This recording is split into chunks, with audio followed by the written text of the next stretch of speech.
ڕۆژتان باش بینەرانی هێژای بەرنامەی گەلی ئازاد سیستمی بەدووبەیکردن چەمکێکی کۆمەڵناسیە کە لەم ساڵانەی دواییدا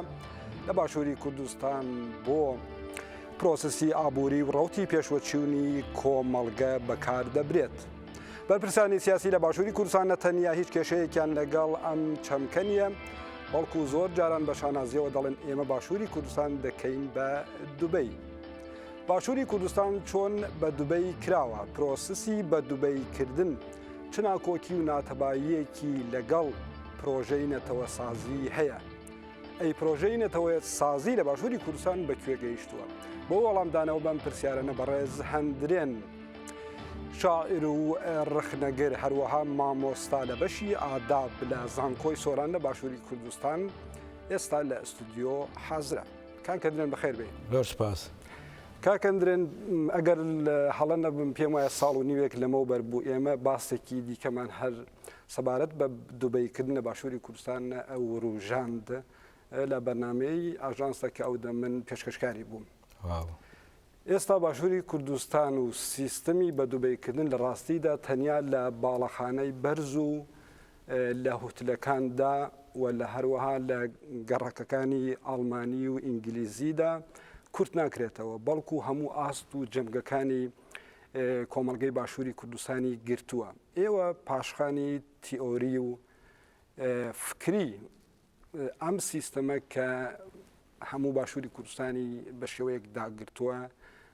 بۆچی و بۆ کوێ دەگەڕنەوە؟ فەرموو. زۆر سپاس بۆ ئەو بەرنامەیە.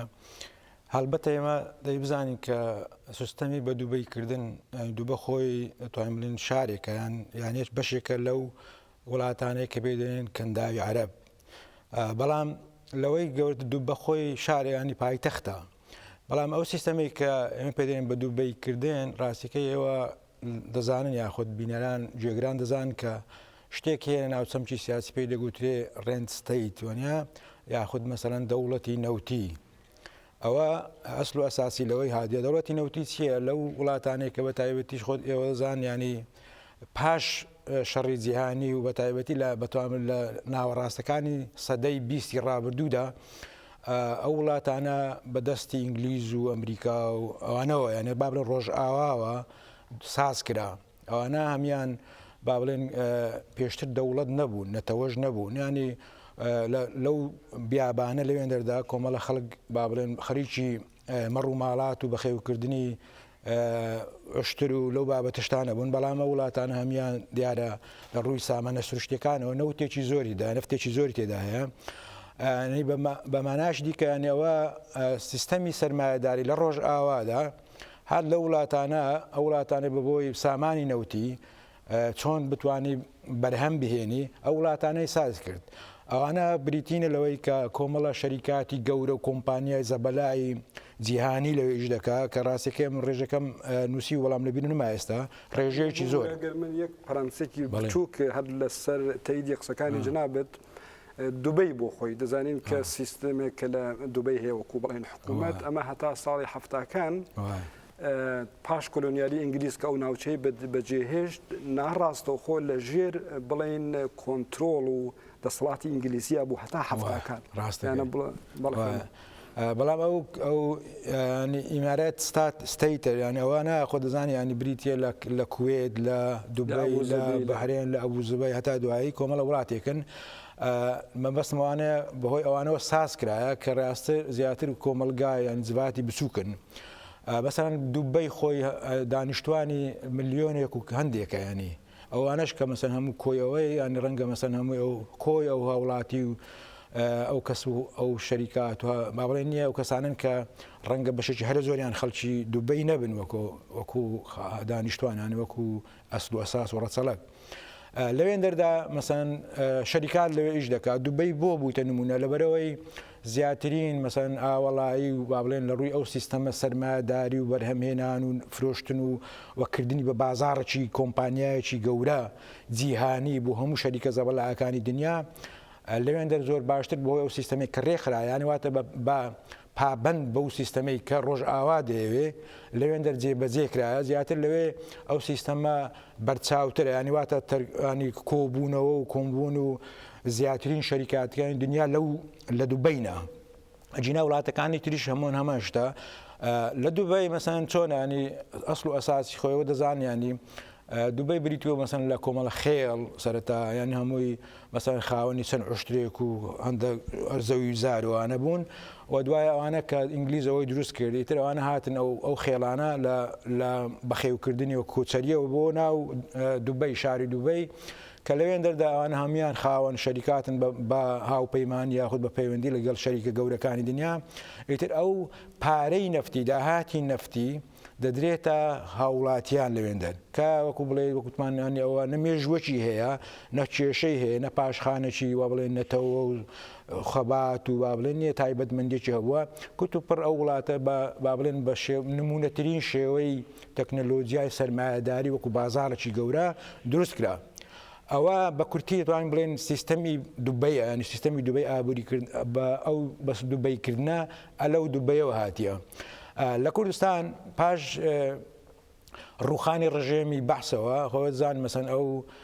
بەهۆی ئەو شەریکاتی جیهانیەوە ینی بیرە نەفتی زۆر دۆزرایەوە ئیتر ئەو سیستەمە بەهۆی ئەو ینی با بڵێن تەواوی ئەو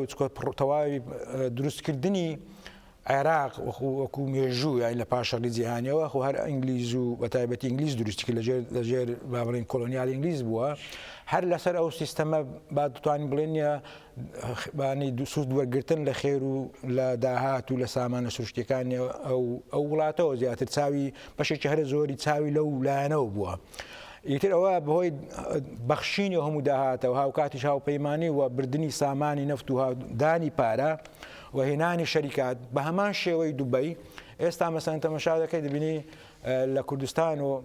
بە تایبەتی و لە عێراقش بە تایبەتی هەمان سیستەمە چونکە بەڵام بە پێی تایبەتمەندی کوردستان و بە پێی تایبەتمەندی سیاسی و بیرکردنەوەی پرۆژەی سیاسی و ئابووری لە کوردستان بەهۆی ئەو ئارام و ئاسایشەی کە لە کوردستان هەبوو لە ماوەی پاش ڕوخانی ڕژێمی سەدامەوە زیاتر بۆیە مەسەرەن هەولێر یاخود کوردستان زیاتر بەرجەستە بوویتەوە چونکە تەواوی شەریکاتەکانی جیهانی کۆمپانیا سەرمایەدارەکان لە کوردستان کۆبوونەوە. ئیتر ئەو سیستەمە لە کوردستان خەریکی چییە؟ خەریکی ئەوەیە وەکو ئەوەی کە چۆن دوبەی دروستکرا لە با بڵێن بەبێ هیچ پاشخانێکی مێژوویی وانی دانیشتوانێکی وڵاتێکی بچکۆلانەی بەبێ هیچ کێشە و گرفت لە کوردستان هەمان ئەو مۆدێلە ڕاستیەکەی گوازرایەوە. ئەو مۆدێلە بریتە لە چیەوە هێنانی هەموو شەریکاتەکانی دنیا و فرۆشتنی هەرچی کاڵای سەرمایەداریە لە کوردستان و دانی هەموو ئەو پرۆژە ئابووری و خزمەتگوزاری و با بڵێن هەموو ئەو شتانێکە لە کوردستان هەتەرانە سیاسیشەوە هەموو درایتە کۆمپانیا و شەریکاتی زەبەلای جیهانی ڕۆژئاوایی و هاوکاتی لەوانە تورکی و ئەوەی دەرا پشتی مەسەن ئێرانی هەیە تورکی هەیە دەتوانین بڵێن دوبەی هەیە لوبنانی هەیە ئەو وڵاتانە هەموو لەوێن دەر سەرمایە گوزاری دەکەن ئەو سەرمایە گوزاری بەبێ ئەوەی کە نەها وڵاتیانی کوردستان بە شێوەیەکی گشتی سوودمەند بن لە هاتنی ئەو پرۆژانە و ناوکاتیش نا ئەو سامانە سروشتی کوردستان تەرخان بکرێ بۆ بنیادنانی نەتەوە کللتور هاوانی سروشت کۆمەلگای کوردستانی کە لە وێرانەیەکی فرەوان و هەموو بۆ هەمومان جێگای ینی با بڵێن بێ بەڵگەنەویستە کە چۆن وڵاتێک بوو. باشکەکەن ئێستا ئێمە کاتێک کە باسی وەکو سیستم دەڵێن و من تەنانەت وتم وەکو چەمکێکی کۆمەڵناسیش ئێمە بەمەسمان لایەنی دیکەی ئەمەیە کە جیاوازە یانە لەو وێنەیە کە بڵێن دەسەڵاتداری کورد بە جۆرێک لە دوبەی ئێداکە باڵەخانەی بەرزە هۆتێلە پارکەوە شارێکە کە تۆ دەیبینیت ئەمە لە وێنەدا جوانە بەڵام لە بنی ئەمە هەر وەکو کوێی چۆن بۆ نمونە نایەکسانی نەعەدالەتی بڵێن زوڵم و زۆر لە کرێکار پرسیژن زۆر کێشەی دیکەی کۆمەڵایەتی سیاسی جوواکی بۆ نمونە لە دوبەیدا بە ملیۆن نەفەر بڵێن کە وەکو کرێکاری فەسڵی یا خەڵکانێک کە لە هاتوچووی ئەو وڵاتەکەن یا نەخێر ئەو کرێکارانێک کە بە دەیان ساڵیش لە وڵاتە ماونێتەوە وەکو تەنانەت وەکو بەردە بڵین کاریان لێ دەکێشێتەوە لە کوردستان ژەمە لە پەنا ئەو سیستمە دەزانین کە ئاستی دیارە جوواکی کوردستان بەو شێوەیە نییە بەڵام بەرحاڵ مەبەستم لێرەدا ئەوەیە کە ئەوەی کە وەکو ڕێکلام لەلایەن سیاسیەکانەوە دەدرێت لە دوبەی ئەو وێنەیە کە ئەوان دەیدەن و ئەو وێنەیە کە جەنابەت وەکو ڕخنەگرێت یا کۆمەڵاسێکی دیکە وەکو کۆمەڵاسێک دەیدا ئەم دوو وێنەیە بڵێ ناتەبایی و ناکۆکی ئەم دوو وێنەیە ئێوە لە کوردستاندا چۆن ئەبینن ئایا ئەوەی بەشی ڕکلام و تەلەڤیزیۆن ئەوەی کە تۆ وەکو بڵین ئەوەی کە ئێمە ئەیبینین ئەوە لە ناو زێهنی خەڵکا جێگەی گرت و یا خەڵک لایەنەکەی دیکەیش دوبەی دەبینن بۆەوەی ینی ئەو شتە لێمان ڕوون بێ وتمان ینی باسی ئەومان کرد کە دوبەی بریتە لە چی یانی جەوهەری دوبەی ملیۆنێک و بە هەموو کرێکار و بە هەموو شەریکاتەوە ملیۆنێک و نیو نزیکەیەوە لێ دەژین و دوبەی پاشخانێکی نەمێژووی سیاسی هەیە نەشەڕی تێدا ڕوویدایە یعنی با بڵێن کۆمەلگایە کە شارێکە دروست کرا شارێکی نوێ لە ئافتا و بەتایبەتی بڵێن دەتوانانی وا بڵێن ینی لە ئافتاکان بەتایبەتیەوە زەق بوویتەوە بەڵام لە دوای شەڕی جیهانیەوە شتەوانی گوتمان لە ناوەڕاستی سەدەی 20دا لە کوردستان ئێوە دەزانانی ینی مثلەن ئەو وتمان ئەوە لە بیرمان نەچی ینی ئەو بیرکردنەوەیە بە شێوەیەکی یا بڵێنی لەلایەنە هەرە فیتیشیزمەکەی یعنی مەسەن ئەو کاڵا خوازی و بە نەخۆشیکردنی کاڵا و هەمیشە فرۆشتن و بەبێ هیچ کۆتاییەک و بەبێ هیچ ڕاوەستانێک کوتم جەوهەری سیستەمی سەرمایەداریە ئەمە بۆ ئەوەی نییە قسەکان ڕوودبی هەندێک بابنین وتەیەکی ماکس وێبەر هەیە کۆمەڵناسی کە زۆر گرنگە سەبارەت بە سەرمایەداری باسی دەکا ئێمە بیربینەوە بۆ ئەوەی بتوانین ئەو قسەکردنا ینی ئەو دیدا لەگەڵ سەرمایەداری و لەگە ئەو بە دووبەیکردنیە تۆزە نزیکایەتی بێنی وێنەیەکی ڕوون بدا ماکس وێبەر لە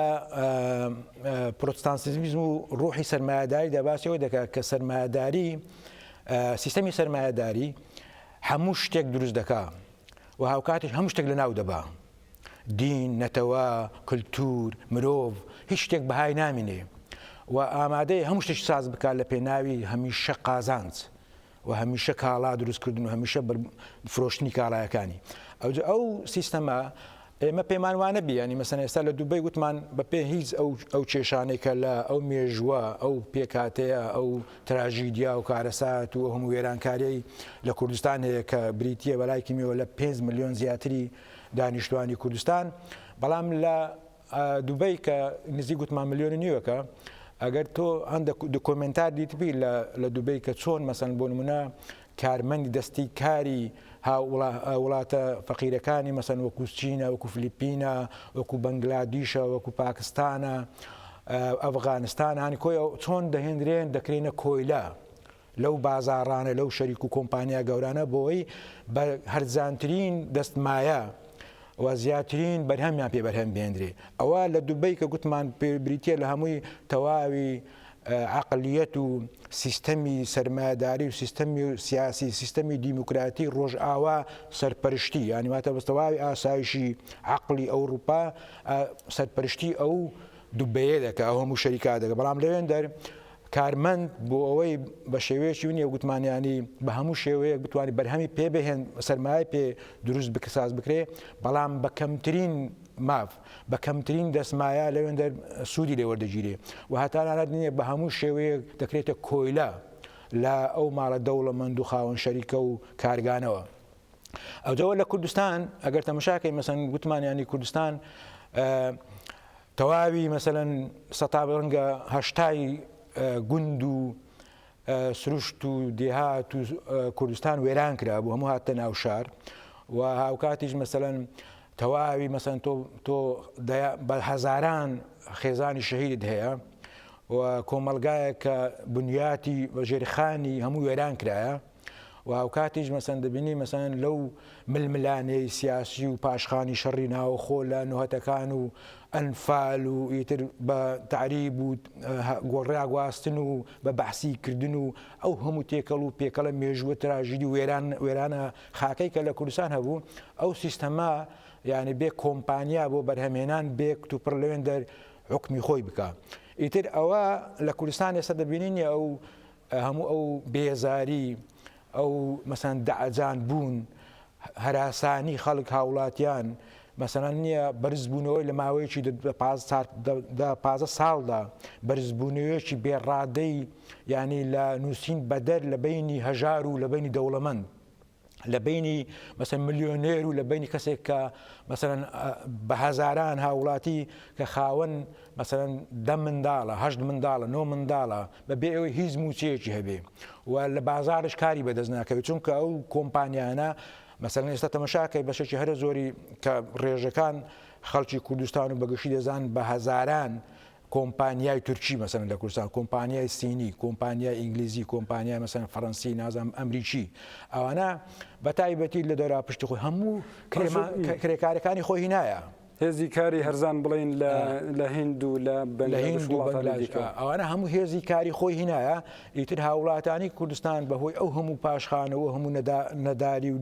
بێدەرامەتی کە هەیەی ئەو هەموو ئەرکە قورسەی لەسەرەتی و هاوکاتیش بەرزبوونەوەی هەمیشە نرخی کاڵا ینی مەسەن ئێستا هاوڵاتیەک بۆ نمونە بچێ لە کوردستان ئەگەر ملیۆن دینار وەگرێکە وەری ناگرێ مەسەن 500,000 هەیە یان پێشمەرێک 400,000 هەیە خاوەن موچەی مەسەن خێچار منداڵە ئیتر چۆن بتوانانی مەسەن ئەو کاڵایە کە بکرێ خانی کرێ لە کوردستان ئێستا بەهۆی ئەو هەمیشە مەسەن بە بازارکردنە و هاتنی ئەو هەموو گەڕەکانە و دوایە بە مۆدیلکردنی ئەو شتی هەموو ڕازاوە و نرخ گران ئیتر ناتوانانی کرێخانەکەی بداتن باشە کاگەندرێن ئێستا تۆ باسی پاشخانی ئەم سیستمەت کرد لە دوبەی چۆن سەری هەڵداوە ئێستا بۆ نمونە لە چینیش لە وڵاتی چینیش شارێکی وەک شانگهای دەیهەوێت کە بازارێکی تەواو ئاوەڵا هەیە بۆ بڵین بازاری سەرمایه‌داری لەوێ جنسەکانی خۆی ساقەکاتەوە باشووری کوردستانیش ئێستا دەزانین کە ئەو مۆدل ئەگەر باوت لەگەڵ مۆدلی دوبەی یا کۆیت یا وڵاتانی دیکەی عەرەبی بکرێت هاوشێوەیەکە بەڵام ئەم مۆدلە لە ڕاستیدا چ جۆر خوانایەکی هەیەە چ جۆر هاوتایەکی هەیە لەگەڵ دۆزی ملەتێکی وەکو کورد گەلەی کورد کە لە پاش ئەنفال و لە پاش ئەو هەموو شۆڕشە خەریک بوو کە وڵاتێک لە بنەوە دروست بکرێتەوە بناغی کۆمەلگایەک دروست بکرێت پرۆژەیەکی نەتەوەیی هەبێت بەڵام لەسەرەوە ئێستا ئەمە دەبینین کە لە شەریکات و لە بازار و فرۆشتنی نەوت و لە ئیستثمار و هێنانی کرێکار ئەویش بە شێوەیەکی زۆر بڵێن میدیایی و دیژیتاڵی کورت کراوەتەوە ئەنە ئەگەرت بڵین خودی ئەم مۆدلە لەسەر ئەو بناغەیە گرفتەکە ینی پرسیارە سەرچێکە لەوەیە ئەوە پاشخانی بە دووبەیکردن سیستەمی مەسەڵەن وڵاتی نەفتی لە ڕووی ئابوووریەوە لە بابن کەنداوی عەرەب و لە دووبەی کار دەکا یان مەسەن بەرهەمهێنانی داهاتی زۆرە یان سەرکەوتووە یان لەوێن دەرمەسەن سیستەمێکی بازاری گەورە دروست بووە ئەوە لە شوێنی خۆی وەک خۆی چونکە ئەوە مەسەن وەکوتمان نەکوێت و نە ئیمارات و نە ئەبوزەبی و نە وڵاتانە ئەو کێشانە نییە لە وەکۆی لە کوردستانێ لە وڵاتێکی وە کوردستان لە کۆمەلگاژێکی کوردیدا هەیە ئەمە باسیەوەمان کرد کە سەرمایه‌داری بازار یعنی ئەو جۆرە سیستەمە بە دووبەیکردنەوەنی واتە هەمیشە سەرمایە گوزاری هەمیشە داهات هەمیشە کاڵا هەمیشە قازانج ئەوە ینی کۆتاییەکەی نییە ئەنی جۆرێک لە نەخۆشی دروست دەکات ئەو نەخۆشی کە ئێستا لە کوردستان خەریکە تەوا بووتە سیستەمێک یانی ئەو سیستەمی بەدووبەکردنە بۆ قازانجی هەمیشە کاڵا هەمیشە هەموو شتێک لە ڕووکەش بۆیە دەبینی ئێستا لە کوردستان لە گوتمانە وڵاتانە تۆ ئێستا تا ئێستا پرۆسەی نەتەوە بوون لە کوردستان کۆتایی نهاتیە هەر لە ناو گەرمەی لە سەرەتای واخۆرن دەست پێشی ئەو سیستەمی بەدووبەیکردنا ئێمە دیتمان کوتوپڕ مەسەڵەن کوردستان ڕوبەڕووی شەڕێکی نەتەوایەتی بووە ینی شەڕێک لەلایەن داعشەوە و هاوکاتیش لە قەیرانێکی گەورەی لەگەر ناوەند بەغدادا هەیە و هاوکاتیش هەڕەشێکی زۆری هەیە لە دەورا پشت ینی ئەو هاکاتیش نیوەی بابنین بەشێکی هەرە زۆری کوردستانەوە کە پێدێن جێگا ناکۆکەکان هەتا ئێستا نەگەڕێتەوە کوردستان ئەو جۆرە دۆخە لە کۆمەلگا تەواو جیاوازە لەو کۆمەلگایەتە لە سینە یان لە دوبێ یان لە وڵاتێکی دیکەیە وڵاتێکی وەکو کوردستان هاوشان دەبێت نێواتە ئەوەی گرفتە لێرەوەیە تۆ لە هەموو بەزان مێژووی مرۆڤایەتی لە کۆمەلگایەکان هەمیشە مۆدێلی سیاسی مۆدێلی توێری مۆدێلی کۆمەلگای ڕەفاهیەت ژێرخانی ئابووری سیستەمی ئابووری دەکرێت بیگوازیەوە بەڵام هاوکات دەبێت تۆ تایبەتمەندی و گرفت و مێژوو پاشخان و پێکهاتەی ئەو کۆمەلگای کە تۆ تێدا دەژێر ڕەچاو بکەیت. مەسەن بۆ نمونە مۆدێرنتەی سوید جیاوازە لە مۆدرنیتەی ئەڵمانیا، هەر وەک مۆدرنیتێکەوە هەمووان سیستەمی مۆدرنیزم و مۆدرنیتە و ڕۆشنگەری و بە تەکنۆلۆژیاکردن و شۆڕژی پیسەسازی و هەموو ئەو وڵاتانەی ڕۆژاوا ئەوەی کا پێدەین وڵاتی مۆدرن و نوێباو هەمیان بەرهەم و منداڵی ئەو فکرێکردنەوەیان. و هاوکاتش ئەو سیستەمەی کە ئێستا لە دوبەی و یاخودەوەی پێدرێت بە دوبەی ئەوە بەشێکە لە بیرکردنەوە پرۆژەی سەرمایهداری کە خۆمەزانی بەشێکە لە ڕۆشنگەری و لە مۆدرنیتەوە. بەڵام مەسەلەن سوید هەمان کت و مت بە پێی تایبەتمەندی خۆی، بە پێی سروشت و مێژوو خۆی، بە پێی داهات و بە پێی هەموو ژیانی خۆی کە هەیەی ئەو مێژووە کللتورە منداڵیتەیە هەمان ئەو سیستەمەی کە لە ئینگلیز شۆڕژی پیسازی بەرهەمی هێنایە تەکنۆلۆژیان لە ئەڵمانیان لە فەڕەنسایان لە ئەمریکا ئەو سیستەمی نەگواستۆ ئێرە بە کۆمەڵە دەستکاریەوە هاتووە سوودی وەگرتووە لەو سیستەمای بۆ ئەوەی بتوانێت ژێرخان و تایبەتمەندی ناسنامەیەکی نەتەوایەتی مۆدلی ڕەفاهەیەت مۆدلی کۆمەلگایەکی نوێباو بسازێنی کە ئێمە ئێستا تێیدا دەژین و هەموو وڵات دەیبینی مەسەن سیستەمی پەروەردە، سیستەمی کللتوری، سیستەمی بازرگانی، سیستەمی سیاسەتی خارجی لە سوید زۆر جیاوازە لە هەموو وڵاتەکانی کار وەک وڵاتەکانی تر جیاوازە لە سوید. لە کوردستان ئەوەی کە گرفتە ئەو سیستەمە بە دووبەی کردی وای کرد کە ئیتر ئەوەی کە ئەمن دەمەوێت جەختی لەسەر بکەمەوە کۆی یادەوەری، کۆی بەها، کۆی پرۆژەی نیشتیمانی، کۆی ئینتیما، کۆی پابەندبوون، کۆی ئەخلاق هەموو یانیتیە هەمووی داماڵی هەموو تاڵان کرد. یعنی ئێستا مەسەلەن تۆ لە کوردستان ینی مەسەلەن لە ناو با بڵێن سیستەمی تەندروستیدا هەرچی کەسێک خاوەن شەریکەی جیهانە مەسەلەن ئەوەی کە پاتاڵ و هەلیت و پەلیت و ینی بەلاخرا و ینی ئەکسپایر و هەموو ئەوەی لە کوردستان ساغی دەکاتەوە و هەمووش بازرگانەکانی کە سەر بە کەرتی بازرگانی لە کوردستان ئەو کاڵایە بۆ ئاسانترین قازانج کە بە هەرزانترین دەسمایە پارە کڕێتی هەموو دەفرۆشتە هاوڵاتانی کوردستان کە پێکهاتەیەکی نەزان نەخوێندەوار بێ ئاگای هەیە لە بواری تەندروستی لە بواری ببوورە لە بواری کللتوری هەروەک ئەوەی ئێمە دەزانین کە مەسەلەن لە ڕووی زمان لە ڕووی مەسەن مێژووی ئەدەبی کوردی و لە ڕووی مەسەلەن با بڵێن نییە داهێنانەوە و چۆنیەتی بەستانەوەی تایبەتمەندی زمان و کللتور و بیرکردنەوەی کوردی فۆلکلۆری کوردی و هەتا دوای مێژوو ڕخنەی ئەدەبی کوردی لەگەڵ ئەوەی کە ئێستا بتوانێت کە کورد بتوانێت با بڵێن سکێکی پێخۆی لەس دروست بکە بۆی داهاتوێکی یاخود لە پرۆسەیەکی بەردەوامی فراژان و پێشکەوتن و پێگەیاندنی خۆی دابێ تایبەتمەندێکی کللتور دروست کە ئەوەی هەموو داماڵی هەموو داڕماند. باشەکە گەندریانە دەمێت هەر لە درێژەی ئەو باسەدا ئێستا ئێمە لێرەدا پارادۆکسێکە بینێنە تەناقوزێکی زۆر زۆر بەرچاو بینین لە کاتێکدا ئێستا حکوومەتی بڵین هەرێمی کوردستان بە ئاشکراش بانگەشە بۆ دەوڵەتی کوردی بۆ حکوومەتێکی کوردی بۆ جێگرکردنی سیستەم یانە وەکو حکوومەت دەکرێت و بەتایبەتی پرسی دەوڵەتی کوردیش کەوتوەتە ئەنە لە میدیادا زۆر بە بڵای باسی دەکرێت بەڵام خودی سیستیم بە دووبەیکردن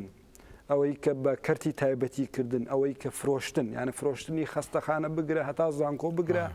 هەتا فرۆشتنی خودی حکوومەتەوە بگرانە هەموو شتێک بۆتە کەرتی تایبەت و فرۆشتن و پیاوانەکەشی قازانجی زیاترە. باشە ئەم پارادۆکسە چۆن لەگەڵ ئەو دروشمانەی کە دەدرێن ئەوەی کە تۆ دەتەوێت حکوومەتێک دروستکەی دەوڵەتێک دروستکەی کە لەو هەرێمەدا دەوڵەتێکی بڵین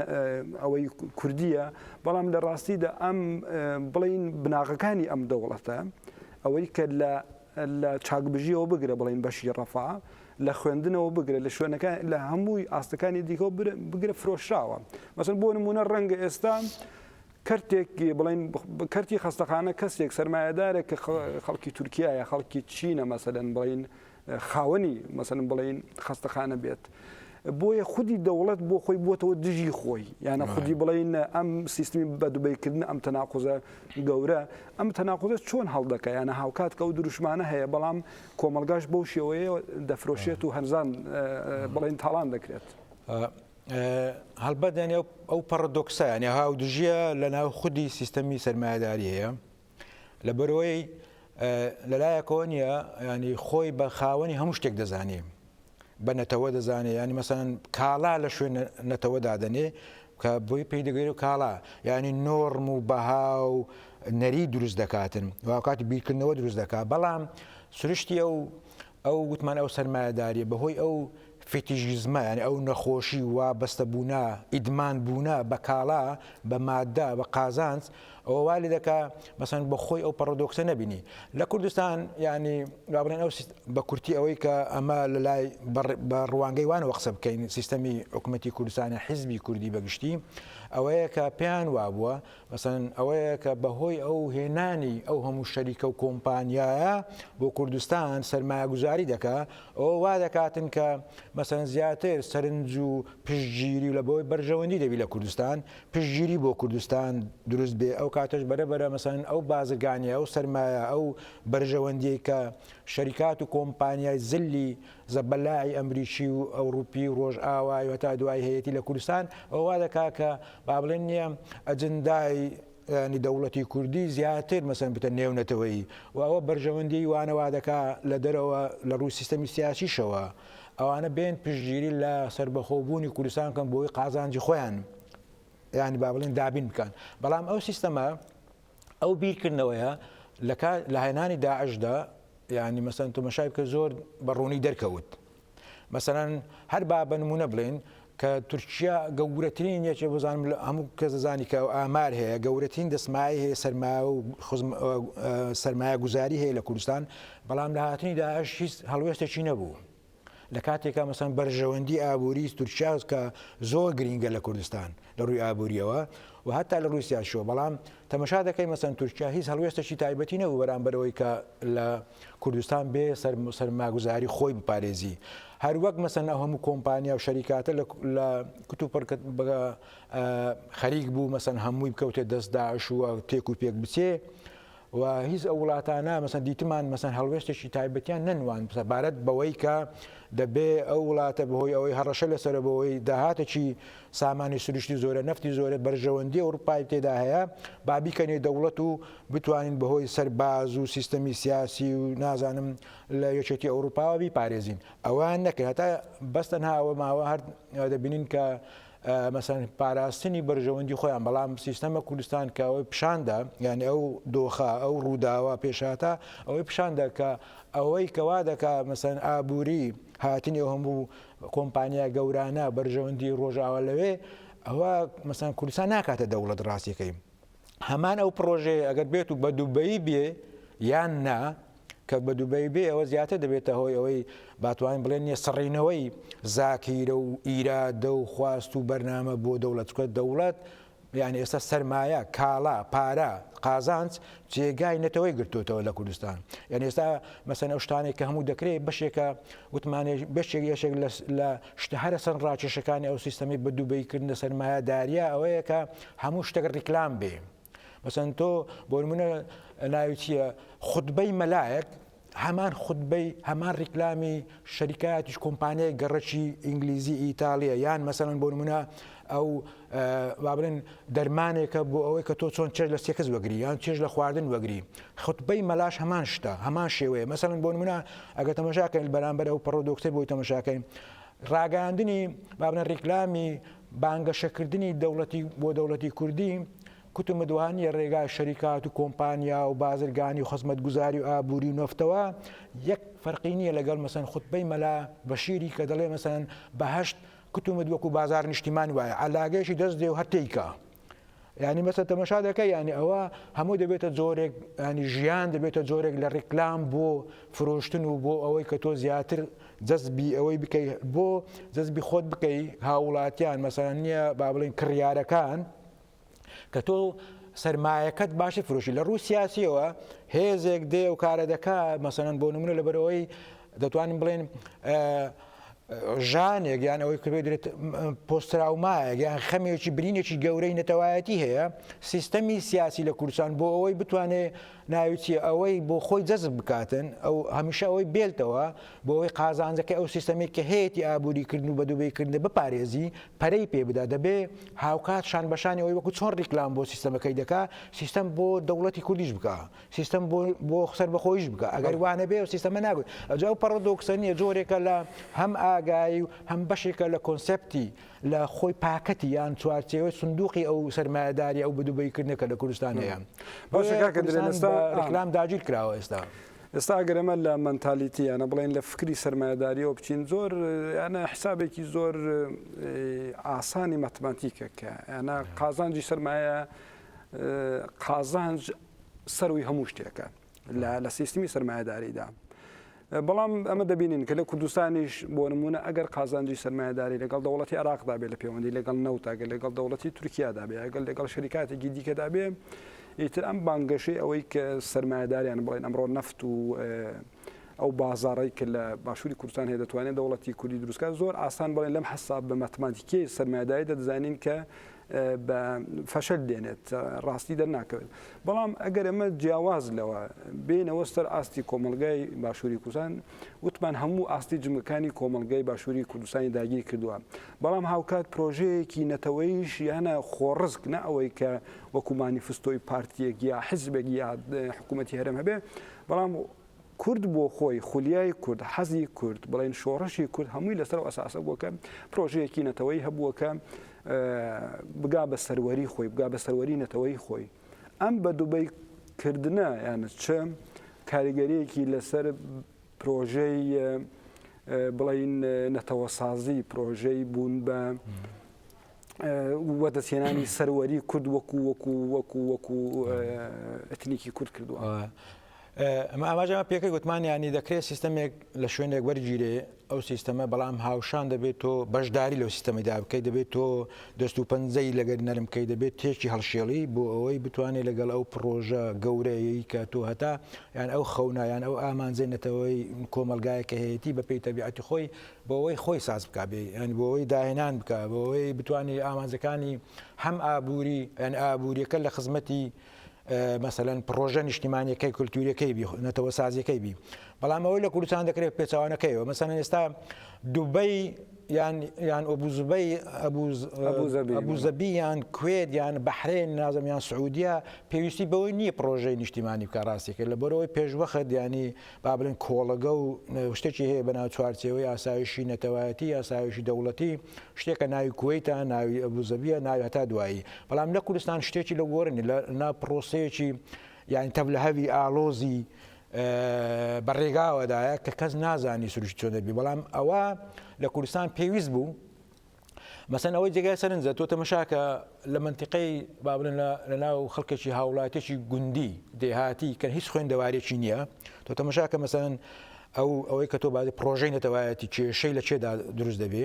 ئەو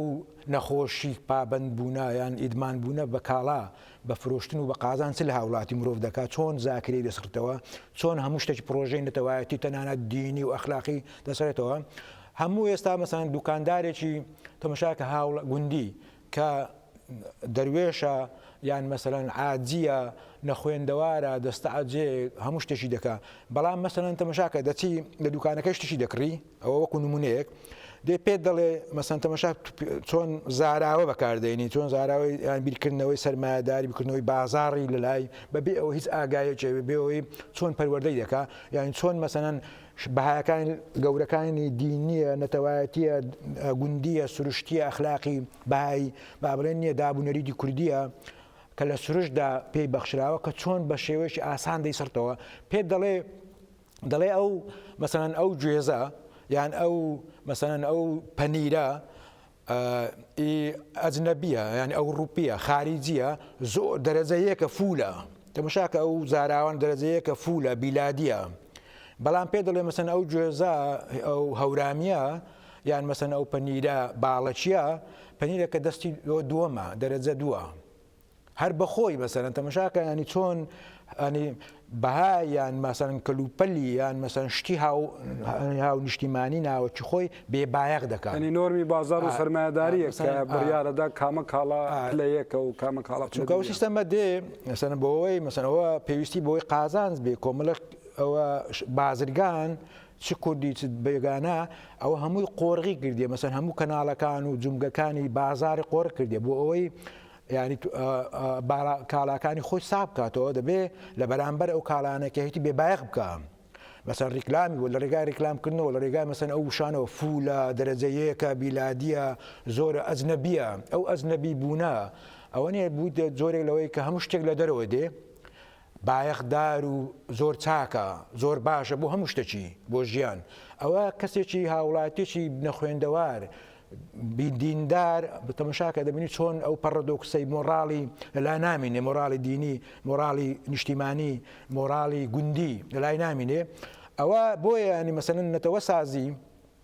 کللتور سازی لە کۆمەلگایەکی یان لە سیستەمێکی ئەو هادا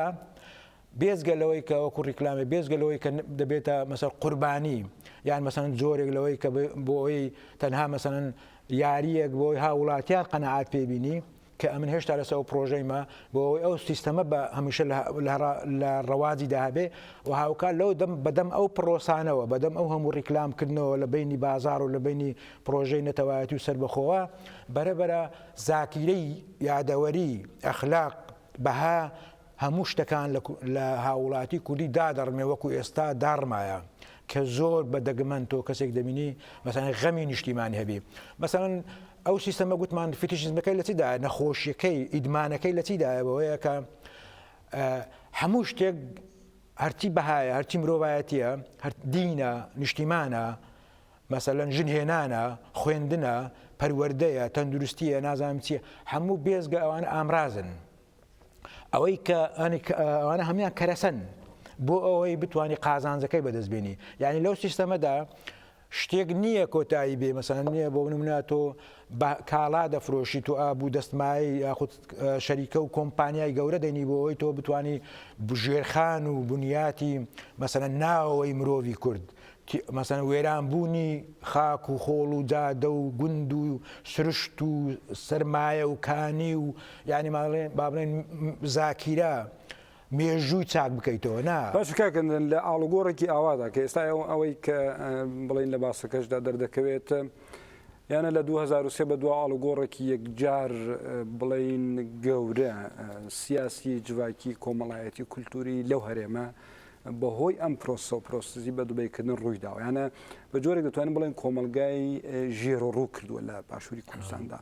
لە حاڵەتێکی ئاوادا لە ناو قوارەی بڵین باشووری کوردستاندا بەتایبەتی ئەوەی کە بۆ خۆت بڵین مامۆستای ئێستا لە زانکۆی سۆران لە بواری ئەکادمیکدا ئایا لەسەر ئەم ئاڵوگۆڕە قوڵەکە لە ماوەی ئەم بڵین تەنیا 12 ساڵە لە کۆمەلگای کوردستانە ڕوویداوە ئەو هەموو بڵین ئاڵوگۆڕی لەگەڵ خۆی داهێناوە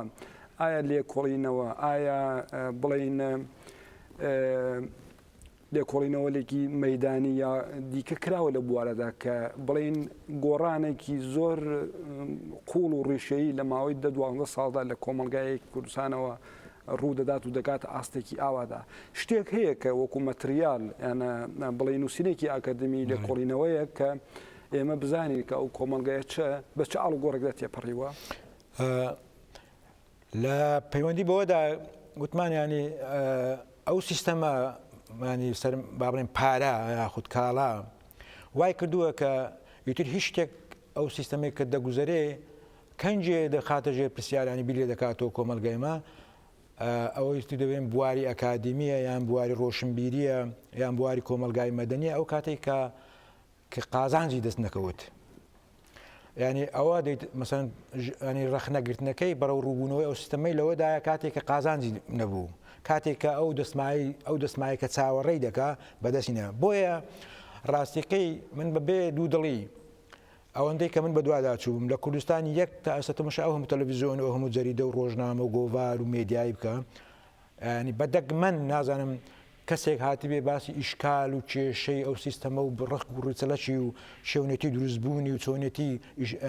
داهاتووی ئەو سیستەمە بە هیچ شێوەیەکی نە لە بواری ئەکادمی هەیە ئەگەر هەش بێ ینی دەبێت زۆر پەڕاوێز بێ بەڵام بەگشتی تەماشا بکەین ناوەندی ڕۆشنبیری ناوەندی ڕۆژنامەوانی ناوەندی ئەکادمی کوردی کە ئەوانە ناوەندی سیاسی چاودێری سیاسی کە پێی دەگوترێ کە ئەوانە ئیش و کار و دەتوانین بڵێنە ینی ئەوە پیشەیتیان کە بێ ئەو جۆرە شتانە بابلێن تاو توێ بکە بەڵام من بۆ خۆم ئەوەندەی کە سەرنجمدا بێ لەو زانکۆی لە ناو هاوڵاتیان لەوێندە لە ناو نووسەرانە ناو کۆمەلگان هیچ کەسێک ئەوی بۆ پرسیار نییە لۆ لە بەرەوەی گوتمانیانە و سیستەما ئاگایەکی کۆ ئاگایەکی بە دروست کرد کە ئیتر ئەو سیستەما هەمووی بووە بەشێک لەو کاڵا بە کاڵا بوون بۆ بەشێک لەو پرۆژانە مەسەن ئێستا پەروەەردە ڕاستیەکەیەوە شتێکە نکۆڵی ناکرێ مەسەن شەهادە ینی خوێندن بێزگە لە شەهادە هیچی دیکە نییە وەکو ئاگای ناوستمە ئەوەش تەبیعەت ینی شش غەریب نییە چونکە گوتمان سیستەمی ئەو سەرمایە گوزاری سیستەمی بەکاڵابوون سیستەمی بەدووبەیکردن هیچ شتێکی بۆ نیە تۆ مهم ئەوەیە ناونیشانێکت هەبی تۆ لە پرۆسێک تێدەپەڕێ لەبەرەوەی ناوەڕۆکی ئەو سیستەما گوتمانەوانە هەموو ئامرازن هەموو کەرەسەن تۆ دەخوێنی لە سەفیەکی زانکۆیان لە سەفیەکی سەرەتاییەوە تا دەگاتە زانکۆی هەموو کێشەنی تۆ فێر دەبی تۆ چۆن ئەو کارەی دەکەی ئەوەیە ئەرچی تو ئەوەیە کە چۆن ئەو شەهادە بەدەست بێنی بۆەوەی سپێنی بچی لە شەریکەیەک دوکانێکدا بنێ یان لە شوێنێک کار دەکەی بۆی موچەکەت بەرز بیتەوە دکتۆرای دەکەی بۆەوەی بتوانانی مۆسم پرۆژێکی گەورە بەدەستەوە بی کە بۆ سەرپەرشتی بکەی بۆی پایەی کۆمەڵایەتکەوە ینی لە هاوبەش لەوەیدا هەم دەسەڵات زیاد دەکا کە ئەوەنی ململانەیەەکە لەوەدایە لەو سیستەمەدا دووبەیکردە ململانەیەەکە لەسەر داهێنان نییە لەسەر مەسەر دروستکردن و سازکردنی شتێک نییە کە خزمەتی کۆمەلگا بکە و خزمەتی ئەو هەموو کەلێن و کە لە بەروداڕمان و هەڵدێرانە بکە کە لە کۆمەلگای ناوجەستەی کۆمەلگای کوردیدا هەیە نا قازانز بکە کەوا بێ سیستمی پەروەردە بەگشتی لە باشووری کوردستاندا دەزانین کە ئێستا ئەویش بە هەمان شێوە ئەڵگۆڕێکی بەرچاوی لە تێدا پێکاتەوە بەتایبەتی لەو بارەی کە زۆرتر وەکو پۆزیتیڤ باسی دەکرێت کە بۆ نمونە لە باتی دوو زانکۆی بڵین کلاسیکێک لە سلێمانی و هەولێر ئێستا بە دەیان زانکۆ هەیە بە دەوایان زانکۆی بچووک لە شارەکان هەیە ئەمە بە جۆرێک وەکو پێشکەوتن باسی دەکرێت و هاوکاریش لە زەمینەی بڵین ئەم پرۆسی بەدووبەیکردنادایە ئێوە کەوا بێت بڵین لە بواری سیستمی پەروەردەدا بەگشتی یانە ئەو هەڵتۆقینی ئەو زانکۆیانە کەوابێ بەو شێوەی کە جەنابەت باز دەکەی بەرهەمەکانیان دیسانەکە لە بڵێن ڕاستای هەمان سیستمی بەدووبەیکردندا دیسانەکە بازار و کاڵایە یانە شتێک بە کۆمەلگە ناگەێنێت بەڵێ وتمان ینی ئەو سیستەمە لە شوێنێکدا نییە کار بکە سیستەمی پەروەردە بەشێکەوە چۆن مەسەن ئێستا هەرچی تۆ ناوی دەنەی لە کوردستان لە جۆرە پزیشکی جیهان و دنیا و عەرەب و ئەوروپی و لە کوردستان بازاری هەیە دوکان ئەوەی کردەوە هەموو ئازاد ئەو شتە لەبەرەوەی نییە گوتمان دەوڵەت هیچ یان حکوومەت هیچ سانسۆرەشی لەسەر نییە هیچ مەرجێکی بۆی نییە تەنها مەرجی قازانجی خۆیەتی لە بوارێکی دیاریکراوە کە خۆی دەیزانی بەڵام مەسەن ئەو سیستەمە ینی ئاکام و کاردانەوەی چ تۆ دزانی مەسەن ئێستا لە بواری تەندروستی تۆدان چەند کەس سەقەت کرا بە هەموو دەرمانەی ئەو هەموو جوانکاری ئەو هەموو ئەمەلیات و بەڵام هاو کاتیش هەرچی تۆ ئەوەش کۆتایی ئەوەش نەمایانی ئەو بوتە لینکێک بۆەوەی تۆ نەخۆشی چا بکەی دەی بچێت دەرەوە خۆت ئەمەلیات بکەین لە پەروەردەدا سیستەمی پەروەردە و زانکۆوانە ئەو هەموو زانکۆیە وەکوتمانەوە بە جیاواز لەگەڵ دووبەی و لەگەڵ وڵاتە بچکۆلانەی کەندا و لە کوردستان 5 میلیۆنە کار نییە دوایە گەشەیەکی زۆری منداڵبوون هەیە خەڵکەکی زۆری ینی با بڵێن ئێستا و نەوەی 18 ساڵ و 15 ساڵ 12 ساڵ ئێستاوە نیە دەبێ ئەوەی نییە زۆر دەبێت دوایە ئەو شتان هەمووتە شەهادا و ئەو لەو لاشەوە لە پاڵ ئەوەشدا مەسەرەن سیستەمی دروستکردنی زانکۆی هیچیان حکومی چیتر یان سیستەمی ئێستا با بڵێن زانکۆی حکومی زانکۆی مەسەرەن دەوڵەتیەوە بڵێن ئێستا بایەخی نمایە چونکە گوتم لەبەرەوەی شەهادە بووە ئامانج ینی هاوڵاتی ئێستاوەنی ئەو دەوڵەمەند و کوڕە دەوڵەمەند و ئەو هەموو خەڵکە ئەگەر دەوڵەمەندیژنێ پێشتر سەرەتا ئەوانەیە کە خاوەن پارە بوون ئێستا مەسەن هاوڵاتیش زۆر ئاسایی پارە بۆ منداڵەکەی قەرز دەکا بۆەوەی بچی لە زانکۆیەکی بە ئاسانترین شێواز بە خێراترین شێوە بۆ هیچ سانسۆرێکی لەسەر نیە پرۆژێکی خۆی هەیە وەکو چۆن مەسە شەریکەیەکی ئێستا بۆ نمونە بە سەدان نۆکیا هەیە بە سەدان دوکانی خواردن فرۆشتن و مەسەرەن تۆ بڵێ نیە مەچینەی کارەبایە مەچینەی مەسەرەن مۆبایلە کۆمپیوتەرە ئەوهاش بە هەمان شێوە زانکۆ بەو شێوەی دێ یعنی شتێکنی بۆی پێویستە یاننا بۆی بە شێوەیە ئەوەنی ئەو ڕیکلامیە بە ئاسانترین شەهادەی بداتە هاوڵاتیان بدتە و گەنجەی ئەوە شەهادەکە گرنگە چ دەخوێنی بەرنامەی چیە چێ ئەجندای چی ئەو زانکۆیانە هیچ بایەخێکی نیە لە ناو کۆمەلگان باشەکەکەن ئێستا کەوا بێت بەگشتی ئەنە ئێستا چەند خولێکێک ماوە 5 خولێک ماوە بەوەی کە تا ئێستا باسمان کرد سیستەمە کە ئێستا لە باشووری کوردستان سیستمی بە دووبەیکردن بە تەواوی کۆمەلگای کوردستانی گۆڕیوە لە حاڵەتێکی وادا کە هاوکاتی وتمان پارادۆکسێک هەیە ڕۆژی ئاڵای کوردستان هەیە باسی دەوڵەتی کوردی دەکرێت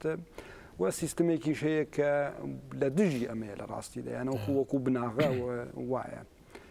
ئایا لە حاڵەتێکی وادا دەتوانین بڵێن ئەسەدەن پرۆژەیەکی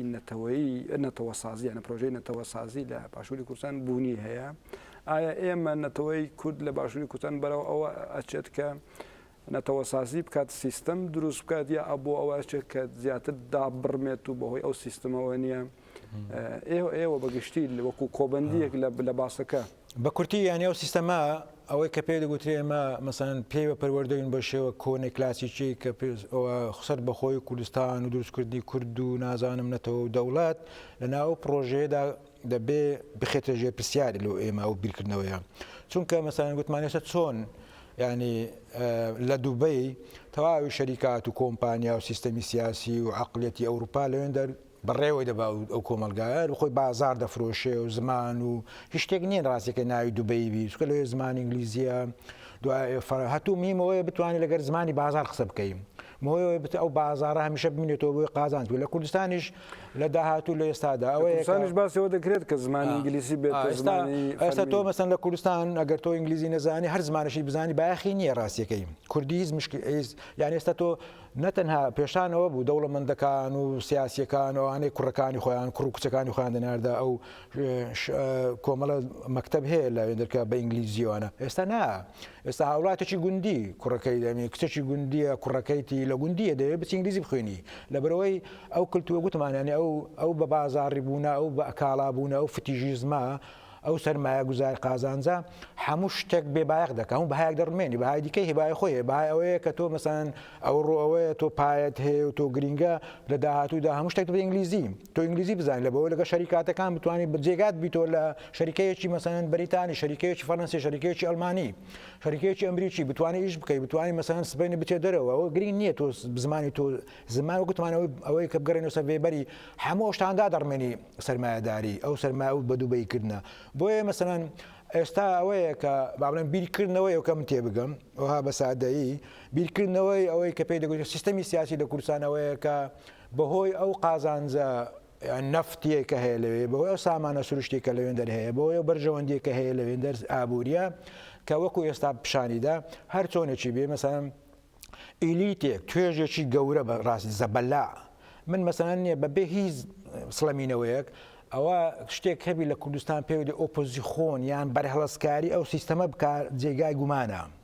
لە نووسەرانەوە بگرێت کە کامیان کە مەسەن زاگوتمانیانی مەسەن ئەین وایە ینی کا بەگوتمان دوکاندارە گوندەکە دێ مەسەن دەڵێ ئەوە دەرەجەیەک و بیلادیە لە ئەوزنەبیە نووسەرەکەش هەمان شت بینی بەشێکە لەو سیستەمە بەشێکە لەو کۆمپانیایی کە کۆمپانیای توانین بڵێ نووسین زمانە وەکو کابرا گوندەکە دێ مەسەن هاوکات ئەو شتانە دێ هەموو شتێکی بۆرەگرینیە درۆی دەکا بۆی قازانج بکە بۆی بەرهەمەکەی خۆی ئەزنەبیەکەی فرۆشتە بەهۆی لەگەر ئەو پەیوەندیەکە لەگە بازاڕی خاوەن شەریکەیەتی نووسەرەکەش سیاسەکەش هەبای بۆیە ئەستا ئەو ئیلیتەی کە پێی دەگوترێ حکومەت بەڕۆدا پێی وایە بەردەوامبوونی ئەو سیستەمە پارێت بەهۆی ئەو پەیوەندیە بازرگانیەکە هەیە لەگە کۆمپانیاکانی دەرەوە و ئەوە دەیبەستێتەوە بە سیاست ئەوە داهاتووی کوردستان هەمیشە هەتا دۆخ وابێ هەتا ئەو نەفتە هەبێ هەتا ئەوها پارە زۆر بێ دەتوانێت بیپارێزی بەلایکی میوەنیە وەک شەریکە بەڵام ئەو ئاژاوە و مەسەلەن ئەو داهاتووی کوردستان و سەربەخۆیی بێزگە لە عیکایەتێکی مادەی 140 ئاسا و بێزگە لە خەونێکی سەیر و سەمەرەی کە جۆرێک لە کاڵا و لە ڕیکلامی ئەو سیستەمە بە دووبەی کوردستان هیچی دیکە نییە ئەوە دەمینێتەوە ئەو دۆخە ئەو گۆڕانکاریە بەرژەوەندی ئابووری ڕەنگە سیستەمی سیاسی وا بیرکاتەوە کە وا لێ دێتن مەسەن سبەینە ئەگەر گرفتی دروست بێ ئەگەر ئەو سیستەمە بخێتە ژێر پرسیار ئەگەر بەرژەوەندی بخێژبار ئەها بڵێنەوە زۆرە سیستەمێک دروست بکەن کە کوردستان بپارێزرێیان لێک بکرێتەوە بە جۆر لە جۆرەکان لە عێراق یان بپارێزرێ لە تورکیا یان بپارێزرێ لە ئێران بۆ ئەوەی چیە ینی ئەوە خەیاڵی فەنتازیای خەونی یان خۆ قەناعات و ڕوانگەی بیری سیاسیە لە کوردستانە بیرە و ئیلیتەیە کە حکومەت بەڕێوە دەبا بیری ئەو بازرگانەیە کۆی بیری ئەو نووسەرانەیە بۆیە مەسەن مەسەلەی ئەوەی کە تۆ بڵێ حکومەتی کوردستان ئێستا لە خەریکی ئەوەدا بێ مەسەن هاوشان بەوەی بێ مەسەن گوتمان ناوەوەی هەناوی کۆمەلگا و ببینێ کەلتور سازی بکە و نەتەوە سازی بکە و جەختکردنەوەی هەموو با بڵێن لەسەر ئابووری و قازانج کەمتر بێ لەسەر هێنانی مەسەڵەن بە کوردیکردنی ئەو هەموو شەریکانە نایە چکە ئەوە خۆی تەبیعەتی ئەو سروشتی ئەو سیستەمە بەدووبەیکردنەوە وایە بۆیە مەسەڵەن ئەو شتە پەیوەندی بەوەی هەیە کە ئەو بازاڕە هەتا کەی دەمینێتەوە چەند مەسەن بەرژەوەن دەمێنێتەوە و ئەو کاتیش مەسەن تەبیعەتی خۆی ئەو سیستەمەژەوەیە کە لەسەر ئەو خەیاڵە دەژی لەسەر مەسەرە تا بەرهەم هێنانی زۆر تا دەستمایە زیاتر بێ تا قازانجی